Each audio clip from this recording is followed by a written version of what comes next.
சிவகங்கையில் தாய் மகள் பட்டப்பகலில் வெட்டி கொலை செய்யப்பட்டிருக்கின்றனர். அண்மை செய்தியாக பார்க்கிறோம். கூடுதல் விவரங்களோடு செய்தியாளர் சிதம்பரம் இணைகிறார். சிதம்பரம், விவரங்கள். நிச்சயமாக நந்தா, சிவகங்கை மாவட்டத்தில் தாய் மகள் வெட்டி கொலை செய்யப்பட்ட சம்பவம் பெரும் அதிர்ச்சிக்குள்ளாக்கியுள்ளது.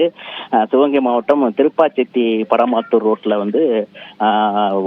வயதான தம்பதியான சொர்ணம் மற்றும் அவருடைய மகள் பாண்டிலட்சுமி.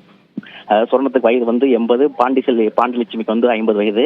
இந்த பாண்டிலட்சுமியோட மருமகன் என்பவர் அவர் குடும்ப பிரச்சனையின் காரணமாக வீட்டுக்குள் புகுந்து இருவரையும் சரமாரியாக வெட்டியுள்ளார். இவர்கள் இருவருமே சம்பவ இடத்திலே பலியாகியுள்ளனர்.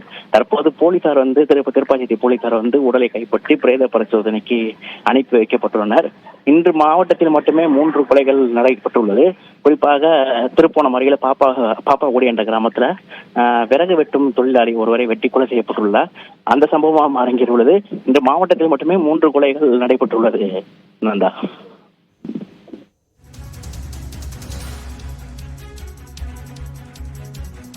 நன்றி சிதம்பரம், விரிவான விவரங்களுக்கு.